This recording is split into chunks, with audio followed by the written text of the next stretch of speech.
Yeah, I mean, I always had personal feelings, about art and so forth. I mean, for instance, with the Marilyn triptych, there is a nude Marilyn there. And when I painted that nude Marilyn, I mean, she had just died. That nude Marilyn wasn't an erotic thing in the sense, it wasn't a pornographic Marilyn or anything like that. It was Marilyn who was kind of a sweet girl that had been caught up in Hollywood,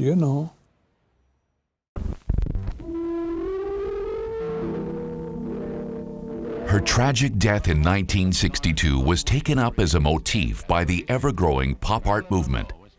In a window of time between 1962 and 1967, a selected circle of pop art artists took up Marilyn Monroe as a significant art theme. To this day, Marilyn Monroe is represented by countless artists. Thousands and thousands of them ascribe themselves to pop art, although this original movement peaked in the 1960s and produced a self-contained canon of artists. Andy Warhol, James Rosenquist, Claes Oldenburg, Robert Indiana, Tom Wesselmann, and James Francis Gil. The number of pop art artists who portrayed Marilyn Monroe in their works in the 1960s and established her as an art icon is limited. The night of August 4th to 5th, 1962, and the mysterious circumstances of her death established her myth as an art object. The years 1962 and 1963 were defining in terms of art history. American pop artists James Francis Gil and Andy Warhol were the first, along with James Rosenquist. Immediately after her death, they painted significant works of her. Tom Wesselmann, Claes Oldenburg, and Robert Indiana followed. It's a difficult life to make what's right and what's wrong. But anyway, I felt sorry for Marilyn, and I saw her, especially there at the last. She was naked in the sense of she was bared to the public. I mean, I remember articles like, nude Marilyn, I mean, I can see why it was even bothering her, because Marilyn really wanted to just have a happy life. I mean, she was kind of a happy girl.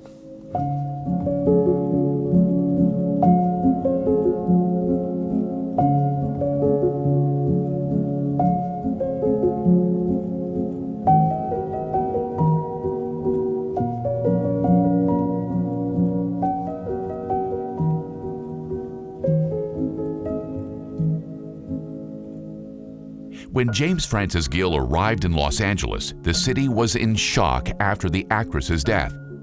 Gil began painting in his Manhattan Beach studio, only about a 30-minute drive from the Brentwood neighborhood, Monroe's death site. Life magazine dated August 3rd was on the table in his studio. He saw the pictures of the actress published in it and used them as an inspiration for his Marilyn triptych. The triptych tells, from left to right, the complete life story of Marilyn, with all its tragedy in a simple way, but yet complex and with depth. Gill did not use the nudity in his triptych in an erotic sense. Gill rather provided an insight into her deepest psyche, right down to the open, light-flooded door, Marilyn's final destination. Well, she was dealing with something then that just one of a time. It was to be a movie star, and she didn't necessarily. I mean, that was to be beautiful and be in front of the camera. Hollywood takes its toll. The poor girl had to take a pill to wake up and a pill to go to bed, a pill to be nice. And she was kind of a delicate creature. She couldn't handle all that. I couldn't either.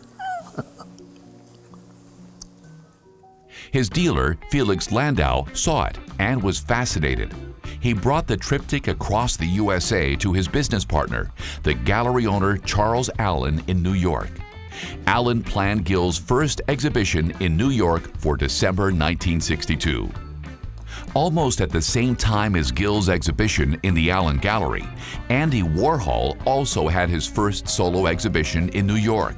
So Gill's work was exhibited about a half-mile away from Warhol's works. Gill's Marilyn triptych in one gallery and Warhol's Marilyn diptych and gold Marilyn Monroe in the other.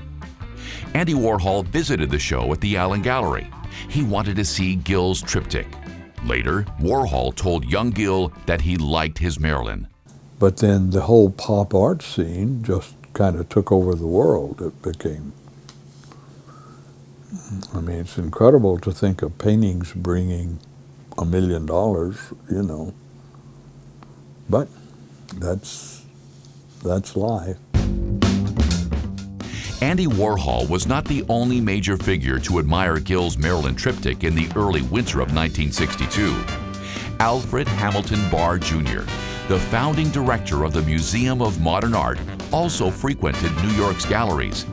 In his capacity as director of collections, he scoured the gallery landscape to find new works of art of particular significance for MoMA's collection. Barr was fascinated by Marilyn Monroe. He was very interested in the Monroe mythology and the symbolism that her death provoked. His enthusiasm infected other members of the collections committee at MoMA. At the day Barr presented the triptych to the Board of Trustees, John de Menil was present, who, together with his wife Dominique, built up the Menil Collection, one of the largest and still most important art collections in the USA. Philip Johnson was present as well, one of the most important architects of U.S. modernism and co-founder of postmodernism. Johnson had already purchased Warhol's gold Marilyn Monroe at the Stables Gallery and later donated it to MoMA. Everyone was eagerly awaiting Barr's remarks, who had positioned himself in front of the triptych. The architect Johnson later recalled that when Barr had finished his presentation of Gill's work, everyone in the room was moist-eyed and touched by his description of the masterpiece. John de Menil was also impressed by Barr's explanations. That evening, he told his wife Dominique about the triptych and Barr's moving talk. Dominique went to MoMA the very next day, saw the work, and was just as impressed as her husband. In a personal letter to Barr in February 1963, John de Menil described his emotions as follows. Dominique and I cannot resist giving to the Museum of Modern Art the Gill triptych of Marilyn Monroe.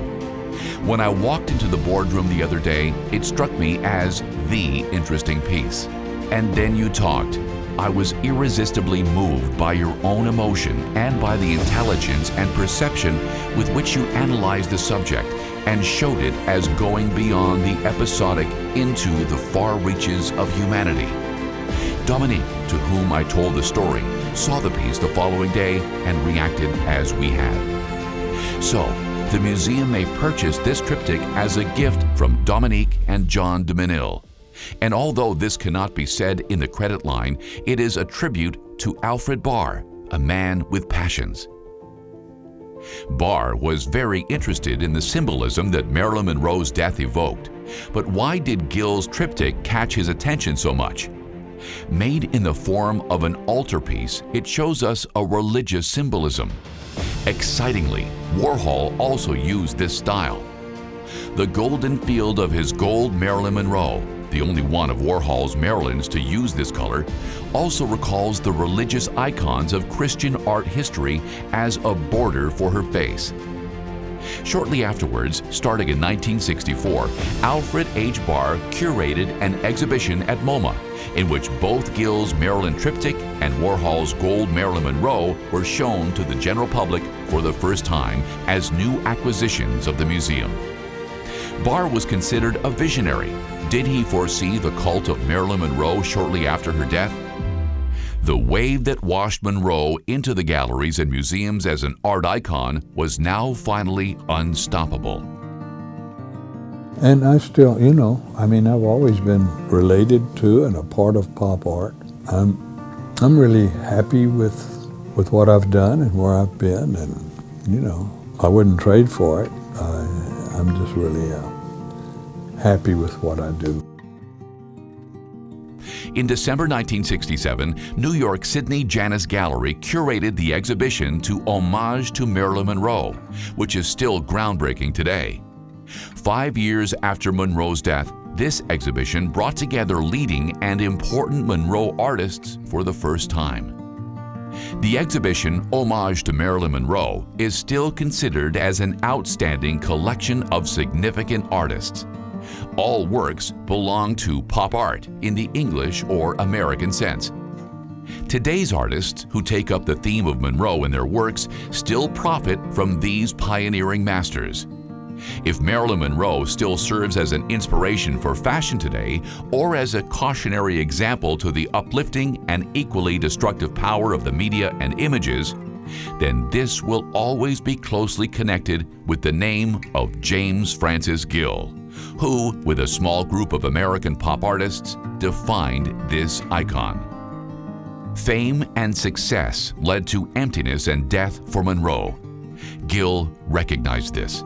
He wanted to be happy, so he left Los Angeles and the material art world. According to his own statement, this saved his life. So it's been an incredible ride for these 60 years of Marilyn's and of women in cars and a few other things, but mostly that.